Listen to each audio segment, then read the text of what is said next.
Pour vous, ce serait quoi l'école idéale? Question difficile. Ça, c'est une bonne question, très bonne question. L'école idéale, je dirais que d'abord, c'est celle qui réduirait au maximum la bureaucratie. Là, vous, je ne sais pas, mais moi, on est vraiment en train de se faire étouffer par une culture de la défiance et du contrôle explicité qui nous empêche de travailler, qui nous rend le travail beaucoup moins agréable et beaucoup moins stimulant, que ça soit envers les étudiants avec des phénomènes de testing, d'examen, etc., ou que ce soit du côté des études des enseignants avec des évaluations permanentes, etc. Donc d'abord, une bonne école, c'est une école qui aurait sans doute besoin de rendre des comptes, parce qu'il faut toujours rendre des comptes. Si on a des budgets, il faut essayer d'aligner un peu ces budgets, donc là, le problème n'est pas là. Le problème est d'imaginer pour nous-mêmes, dans la mesure où on fait partie de ces écoles et il y a une sorte de principe aussi un tout petit peu démocratique là derrière, de se dire il y a un coût énorme chaque fois qu'on instaure une règle.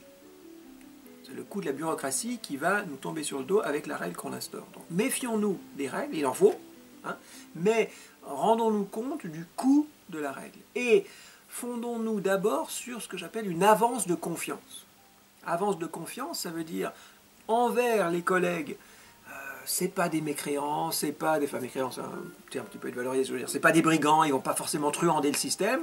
Donc, si ils nous disent qu'ils ont besoin d'un budget pour acheter des crayons, eh ben, on leur fait confiance qu'ils utilisent l'argent pour acheter des crayons et pas pour aller s'enivrer. Et puis, si on s'aperçoit qu'il y en a qui s'enivrent tout le temps et puis qu'ils n'achètent jamais de crayons, ben, on fera quelque chose. Mais en France, on suspecte tout le monde a priori, et il faut remplir 50 formulaires pour être sûr que vous n'allez pas voler 50 centimes à l'État français. Et tout le coût de ces formulaires qu'on fait pour ne pas voler 50 centimes à l'État français est 10 fois supérieur à ce que coûteraient les petits vols qui se feraient ici ou là. Donc d'abord d'éliminer toutes ces conneries et une école qui fonctionne avec une avance de confiance en se disant on va vérifier un tout petit peu ce qui se fait, si on s'aperçoit qu'il y a des phénomènes vraiment bizarres, on va faire une petite investigation, mais a priori les gens sont plutôt honnêtes et ils ont envie d'enseigner et de faire du bon boulot. De même de la part des étudiants, on va faire une avance de confiance en se disant, si on arrive à leur donner des choses intéressantes, ils vont être intéressés. Et alors, je me rends compte que c'est très utopiste ce que je vous dis. Comme je vous le disais tout à l'heure, avant que vous mettiez la caméra, il se trouve que moi j'enseigne à l'université, à un niveau, par exemple, en général du master, et que là j'ai des gens qui viennent dans mes classes, qui sont très motivés, qui sont merveilleux, qui sont disciplinés et tout. Donc j'ai pas besoin de me battre pour faire de la discipline. Et c'est pas à moi qui travaille dans ces conditions hyper privilégiées de dire à tous les enseignants comment il faut faire leur boulot, parce qu'eux ils se battent dans des conditions beaucoup plus difficiles.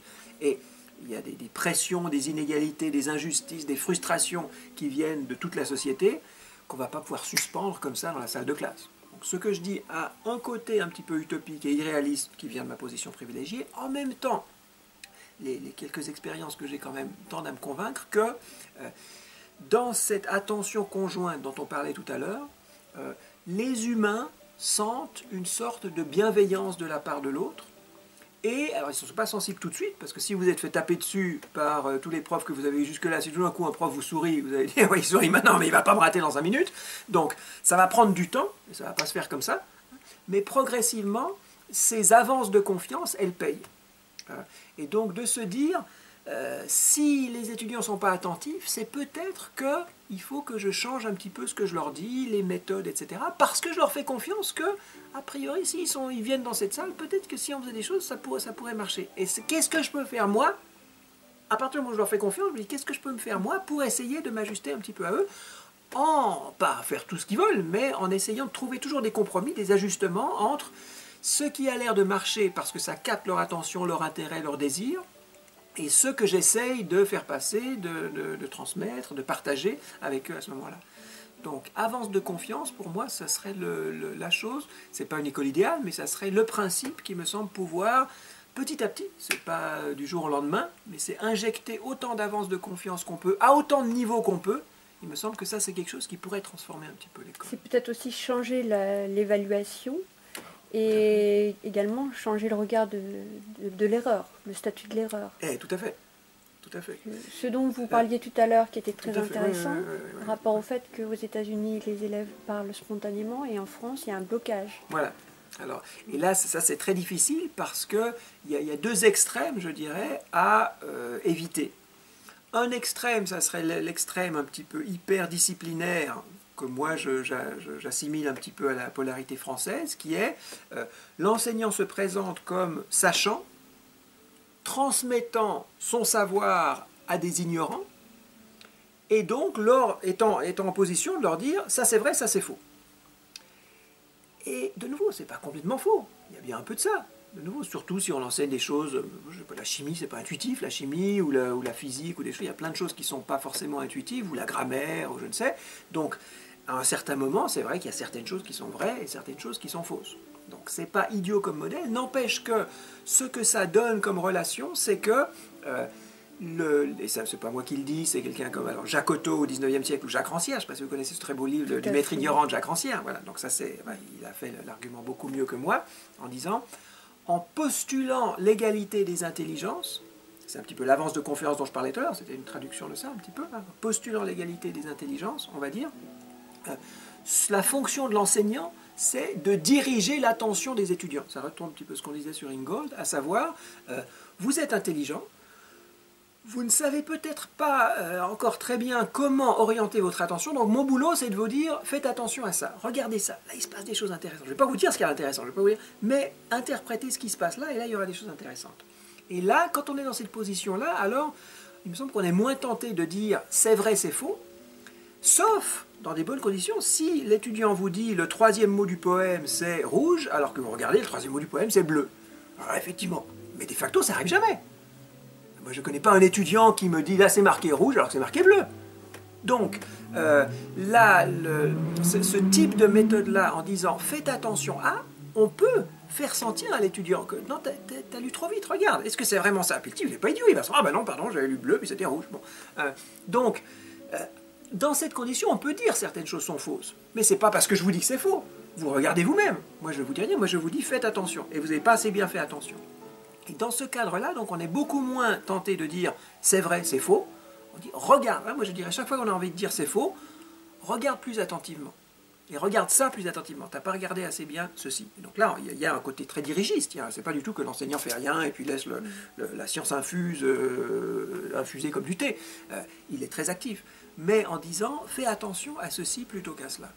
Et là, il me semble qu'on dépasse un petit peu ceci, et ce que ça présuppose, là, je reviens avec votre question, la polarité un petit peu française et une polarité américaine, ou une polarité américaine, dans mon expérience que j'avais eue, j'ai enseigné 10 ans, 12 ans là-bas, c'était que tout ce que dit l'étudiant, on commence par dire très juste. Même s'il dit le truc où il est complètement à côté, on commence par lui dire très juste, ou l'équivalent. Pourquoi? Justement pour le mettre en confiance. Pour qu'il se sente à l'aise, pour que la prochaine fois, au lieu de dire non, t'es vraiment un crétin, t'as rien compris, là forcément il ne va pas être très encouragé, donc on lui dit très juste parce qu'il faut qu'il sente la capacité d'être intelligent, de dire des choses. Alors, même si ce qu'il dit n'a pas l'air très intelligent. Alors, quel est le jeu, hein, c'est un jeu, mais quel est ce jeu-là? C'est de dire, qu'est-ce qui a pu, lorsqu'on dit très juste, c'est pas simplement lui faire plaisir, lui passer de la pommade, puis après lui montrer qu'en fait il n'a rien compris, c'est d'essayer soi-même en tant qu'enseignant de se dire, il n'est pas idiot, ou elle, pourquoi il a dit ça? Et dire très juste, le défi pour l'enseignant, c'est de trouver qu'est-ce qu'il y a de juste dans ce qui a l'air d'être une ânerie totale. Et en général, on trouve quelque chose. Et on part de ce que l'étudiant a vu dans la chose, qui est plus ou moins... Ça peut être bleu ou rouge. Alors peut-être s'il a vu bleu ou rouge, alors c'est une couleur. Il n'a pas vu bouc ou rideau. Il y a bien une couleur, donc c'est juste, c'est une couleur. C'est pas la bonne couleur, mais c'est quand même une couleur. Donc on essaye de voir quel est le fond commun qui fait que ce qu'il a dit était partiellement juste, et puis après on essaye de l'emmener, sans le traumatiser, de l'emmener vers une réponse qui serait peut-être plus adéquate. Et alors, comme je le disais, il y a des inconvénients, de même que si on pousse le modèle français à l'extrême, ça traumatise un peu les gens, mais on n'a pas besoin de le pousser à l'extrême. De même, dans le modèle américain, si on le pousse à l'extrême, alors ça encourage les gens à dire vraiment n'importe quoi sans réfléchir, ce qui n'est pas non plus idéal.